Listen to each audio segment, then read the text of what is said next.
பார்ட்னர்ஷிப்னா இப்படி இருக்கணும் சார். உண்மையிலேயே இவங்களோட அந்த நட்பு, அந்த ரிலேஷன்ஷிப்பை பார்த்து பொறாமையாக இருக்குது. தளபதியில் வர்ற அந்த மம்புட்டி ரஜினி அந்த ஃப்ரெண்ட்ஷிப்பை பிரேக் பண்ணிடுவாங்க சார் இவங்க. வேறு யாரும் இல்லை, தாவேக்காவும் காங்கிரஸும் தான்.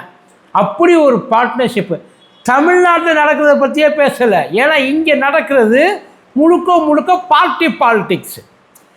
ஒரு மனுஷன் புத்திசாலின்னு சொல்கிறாங்க. இந்த சோனம் வாங்சுக்கு நிறைய கண்டுபிடிச்சிருக்கா. புத்திசாலி அது என்ன சார் பிரயோஜனம்? பிழைக்க தெரியலையே. பிழைக்க தெரிஞ்சிருந்தால் இந்த வேலையை பார்ப்பாரா? அவர் எப்போ பாடி விழுகும்னு வெயிட் பண்ணிக்கிட்டு இருக்காங்க. பாசக மட்டும் இல்லை, காங்கிரஸும் சேர்ந்து, இந்த தாவேக்கா நம்ம ஊரில் இருக்கார்ல அவரும் சேர்ந்து தான் இந்த வேலையை பார்த்துக்கிட்டு இருக்காங்க, வெயிட் பண்ணிக்கிட்டு இருக்காங்க சார். ஒன்றும் இல்லை, இப்போ நாட்டில் அதாவது அங்கே பெரிய ஒரு ஹங்கர் ஸ்ட்ரைக் ஒன்று நடந்துக்கிட்டு இருக்கு. அதாவது உண்ணாவிரத போராட்டம் சாதாரணமாக இல்லை, சாகும் வரைக்கும் உண்ணாவிரத போராட்டம். அறிவு இருக்கவன் எவனாச்சும் இந்த வேலையை பார்ப்பானா? நமக்கு வேலை மிச்சம்னா ஆப்போசிட்டில் இருக்கிறவங்க உட்காந்துட மாட்டாங்களா? யோசிச்சு பாருங்க. அவன் செத்து அதுக்கு நான் என்னையா பண்ண முடியும்? நானாக போயிட்டு அவனை சோறு திங்க வேணாம்னு சொன்னேன். அவன் படுத்து கிடக்கிறான், அதுக்கு அவன் படுத்ததுக்கெல்லாம் நான் வந்து அவங்ககிட்ட போயிட்டு குடிக்க முடியுமா? அதெல்லாம் முடியாது. கவர்மெண்ட்டு அவன் காலில் போய் விழுகுமா? எல்லா ஆள்ற கவர்மெண்ட்டுக்கும் இந்த ஆணவம்ன்றது இருக்கும். சாவட்டும். இப்போ அவன் செத்தா என்ன நட்டமாயிட போதா எதுவும் நாட்டுக்கு? எங்களுக்கு எந்த பாதிப்பு வராத வரைக்கும் எங்களுக்கு எந்த பிரச்சனையும் கிடையாது. இது எல்லா கவர்மெண்ட்டும் பண்ணுறது. ஸ்டேட் கவர்மெண்ட்டில் ஆரம்பித்து சென்ட்ரல் கவர்மெண்ட் வரைக்கும். அதான் ரீசன்ட் டைம்ஸில் இதுக்கு முன்னாடி எல்லாம் நடந்திருக்கு. இந்த ஹங்கர் ஸ்ட்ரைக் அண்ணா ஆசாரிய இவர் இந்த சோனம் வாங்சுக்கோட அப்பா அவர் ஹங்கர் ஸ்ட்ரைக்கெலாம் பண்ணியிருக்காரு இந்திரா காந்தி பீரியடில். அந்த டைமில் அந்த அம்மா வந்து நேரில் வந்து பார்த்துட்டு ஏப்பா அப்படி பண்ணுறேன்ட்டு போயிடுச்சு. அண்ணா ஆசாரிய மன்மோகன் சிங் அவரோட அந்த 13வது நாளில் பாம்பியா பெரிய மனுஷன் என்னத்தை கேட்குறாரோ பண்ணி தொலைங்கியான்னு சொல்லிட்டு போயிட்டார். இதை கவர்மெண்ட் மண்டி போட்டதாக நினைக்கிறேன். அந்த காரணத்தை ஆராய்ஞ்சாங்க, போராட்டம் தீவிரமாக இருந்துச்சு.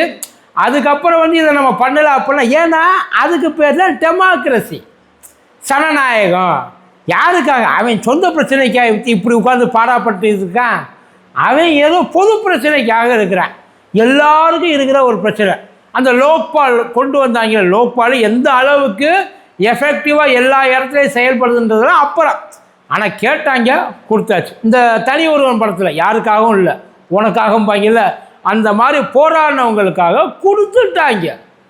ஆனால் இன்றைக்கி அப்படி ஒரு ஸ்ட்ரைக், அது ஹங்கர் ஸ்ட்ரைக்குன்னு எல்லோரும் சொன்னாலும் அது கிட்டத்தட்ட ஸ்லோ டெத்து. அதான் இவர் அந்த சோனம் வாங்சுக்கு வந்து உறுதியாக இருக்காப்புல. என்னென்னா கவர்மெண்ட்டு ஏன்னா நான் கத்துறது கவர்மெண்ட்டு காதுக்கு கேட்கணும். ஆனால் கவர்மெண்ட்டு இன்னொரு விஷயத்தில் ரொம்ப உறுதியாக இருக்குது. எத்தனை நாள் தாண்டுமா? இப்படியே இழுத்துட்டு கிடந்தா இந்த எம்டன் மகளில் அந்த ஒரு கிழவனுக்கு பால் ஊற்றிட்டு இருப்பாள், அந்த ஸ்டேஜில் தான் இப்போ பாசக சோனம் வாங்சுக்க பார்த்துக்கிட்டு இருக்குது.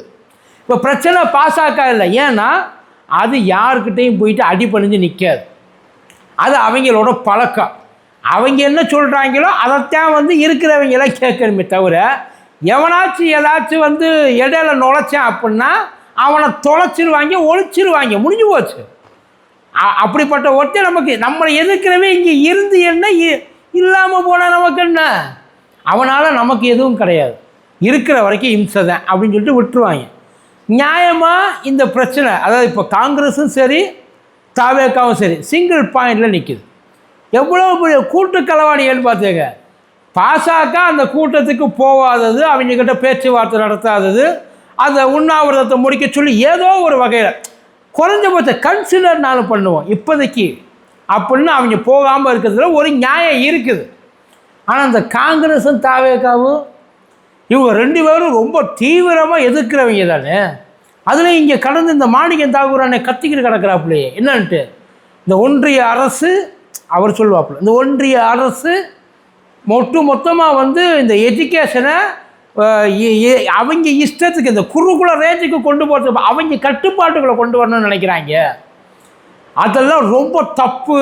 சரி, அதுக்கு ஒருத்தையும் ஒரு ஸ்டெப் எடுத்துருக்கிறேன், படுத்து கிடக்கிறாப்புல. இங்கே கூடிய சீக்கிரம் முடிஞ்சிடும். ஏப்ரல் 20ஆம் தேதி ஜூலை 20ஆம் தேதி பார்லிமெண்ட்டை நோக்கி மார்ச்சிங் போகிறதா அவர் வந்து முடிவெடுத்துருக்கிறாப்புல. 20ஆம் தேதி வரையும் தாங்குமான்றது தெரியல.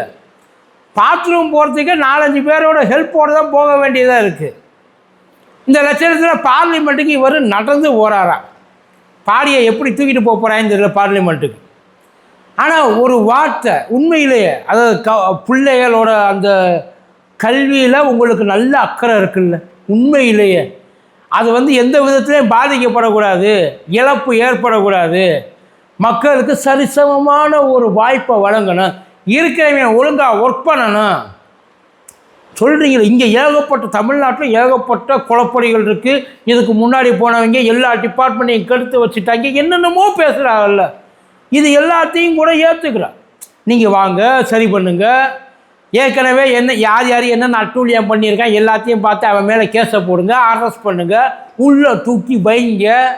உங்களை யாரும் வேண்டான்னா இது அவர் தமிழ்நாட்டை தவிர மற்ற எல்லா மாநிலத்துக்காகவும் போகிறாருன்னு சொல்லி போகிறார்ல. மொத்த இந்தியாவில் படிக்கிற ஒவ்வொரு மாணவர்களுக்கு, அதே மாதிரி அதை படிக்க வைக்கிற ஒவ்வொரு ஃபேமிலிக்கும் கஷ்டப்படுறாங்க இல்லை, அவங்களுக்காகத்தான் வந்து அந்த மனுஷன் இப்போ உசுரை பணைய வச்சு உட்கார்ந்துருக்கிறான்.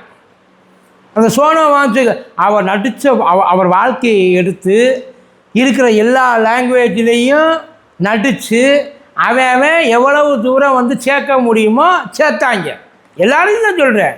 அமீர் கானில் ஆரம்பித்து நம்ம ஊர் விஜய் சார் வரைக்கும் அத்தனை பேர் நடித்து எடுத்துக்கிட்டார். இன்னைக்கு அந்த மனுஷன் துடிச்சுக்கிட்டு இருக்கான், படுத்துக்கிட்டு கொஞ்சம் கொஞ்சமாக பாடி பாட்டெல்லாம் ஒன்றுன்னா போயிட்டுருக்கு. அது எப்போ வந்து முழுசாக மொத்தமாக முடியுன்றதெல்லாம் தெரியாது, முடியலாம். ஆனால் அந்த மனுஷன் என் உசுறு போனாலும் பரவாயில்லடா, போனதுக்கப்புறம்னாலும் இவங்க நிறைவேற்றுவாங்கல்ல. அங்கே தான் அந்த மனுஷன் தப்பு பண்ணுறாப்புல. தப்பு அது. போனதுக்கப்புறம் ரொம்ப ஈஸியாக அதை முடிச்சு விட்ருவாங்க. அதுக்கப்புறம் எவனுக்கு இந்த மாதிரி ஒரு எண்ணம் எங்கே, அதை உண்மையிலேயே யாருக்காச்சும் உங்களை மாதிரி ஒருத்தருக்கு அந்த எண்ணம் வந்தாலும் அதுக்கப்புறம் உங்கள் ஃபோட்டோவை வந்து ஒரு தடவை பார்த்தேன் அப்படின்னா நம்மளே இந்த மாதிரி தான் ஆவோமோ. கொஞ்சம் கொஞ்சமாக அந்த அளவுக்கெல்லாம் மனதைரியம்லாம் இங்கே எத்தனை பேருக்கு இருக்குன்றதெல்லாம் தெரியாது. ஒரு வேளை சாப்பிட்லாலும் குடல் கடந்து ஆட ஆரம்பிச்சிடும். இல்லைப்பா உள்ளது அந்த வலியை தாங்கணும், அந்த வேதனையை தாங்கணும், உறுதியாக இருக்கணும், கடைசி வரைக்கும் நம்ம வந்து புடிய விடாமல் இருக்கணும். இப்போ அவர் பாத்ரூம் போகிறதுக்கே உள்ளே உட்காந்து கட்டிட்டு தான் வர்றாப்புல. இந்த மன்னன் படத்தில் வந்து பண்ணுவாங்க இல்லை, சொல்லுவார்ல பாத்ரூம் பக்கமாக போயிடுவோமா, அந்த படத்தில் காமிக்கிற ஜோக்கு மாதிரி எல்லாத்தையும் அவர் எந்த காரணத்துக்காக வந்து இந்த வேலையை பார்க்குறாப்புல, எதுக்காக வந்து சாக தயாராக இருக்கிறாப்புல, அதை பற்றிலாம் அவங்களுக்கு கவலை இல்லை. அவங்க ஆராய்ச்சியில் பாத்ரூம்லேருந்து ஸ்மெல்லு வேறு, அந்த மசாலா வாடையெல்லாம் வருது எப்படி அப்படின்ற மாதிரியெல்லாம் அவங்க வந்து அந்த கால்குலேஷனுக்கு போயிட்டாங்க. இப்போ இங்கேருந்து நியாயமாக ஸ்டூடெண்ட்ஸ் மேலே அக்கறை இருக்கிற ஒரு சிஎம், அதாவது ரொம்ப உறுதியாக நம்புகிற ஒரு ஆள். ராகுல் காந்தி ஏன் இத்தனை நாளாக அங்கே பார்க்க போகல? அவர் என்ன பாசகவை ஆட்சியை விட்டு இறக்கணும்னு சொன்னாப்படியா? தர்மேந்திர பிரதான் எஜுகேஷன் மினிஸ்டர் இதையே தான் அவங்களும் சொல்கிறார், காங்கிரஸ்காரர்களும் அவர் தான் சொல்கிறார். ஒரு 8 இது வரைக்கும் போயிட்டு பார்க்கலையே, அட்ரஸ் தெரியாமல் அலைஞ்சிக்கிட்டு இருக்காரா? இல்லை அந்த சோனம் வாங்சு கூட ஏதாச்சும் வந்து சொத்து பிரச்சனையா, இல்லை வேறு ஏதாச்சும் நம்மளை தாண்டி பெரிய லீடர் ஆகிடுவாங்க அப்படி ஒரு எண்ணம் இருக்கான்னு? உங்கள் மேலே உங்களுக்கு நம்பிக்கை இல்லை. எவ்வளோ பெரிய பார்ட்டி நீங்கள், எவ்வளோ பெரிய லீடர் நீங்கள், எவ்வளோ இந்தியன்ஸ் உங்களை லவ் பண்ணுறாங்க, உங்கள் மேலே நம்பிக்கை வச்சுருக்கிறாங்க. நீங்கள் போனீங்கன்னா அவருக்கு மரியாதை கொடுமா, உங்களுக்கு மரியாதை கொடுமா? கூடவே படுக்க நீங்களும் இன்னப்போ நடந்தியல, இந்தியா பூரா நடந்தியல்ல, எதுக்காக நடந்திய? எல்லாத்தையும் மாற்றணும். இவங்கக்கிட்ட இருந்தால் எல்லாம் குட்டிச்சவராக போகும், இவங்க கையில் இருந்தால் எதுவுமே உருப்படாது. இப்போ அதே காரணத்தை தானே அவங்களும் கையில் வச்சுருக்குறாங்க.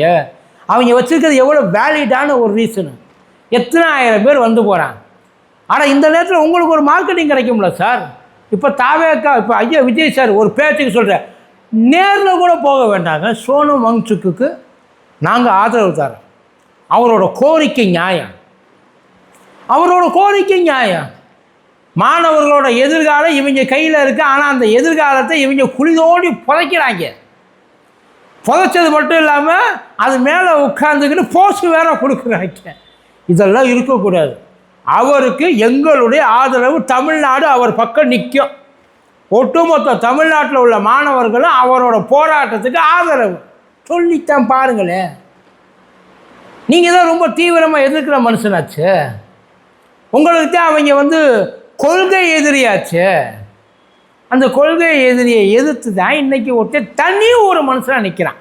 அந்த தனி மனுஷனுக்கு பின்னாடி தான் அவ்வளோ பெரிய கூட்டம். அந்த கூட்டத்தினால அவர் வரல, கிட்டத்தட்ட அவரும் உங்களை மாதிரி தான்.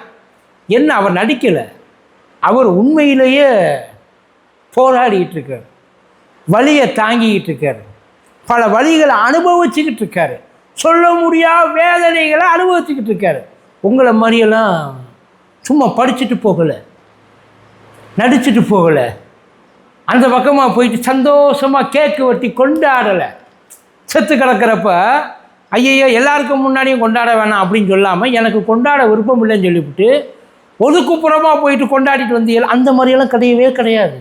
ஒரிஜினல் போராட்டம் எங்கே, நேரடியாக ஒரு சவால் முடிஞ்சா உண்மையிலே உங்களுக்கு தமிழ்நாட்டு ஒட்டுமொத்த நீங்கள் அதை உங்களை பிரதமர் கேண்டிடேட் ரேஞ்சுக்கு பேசிக்கிட்டு இருக்காங்க சார்.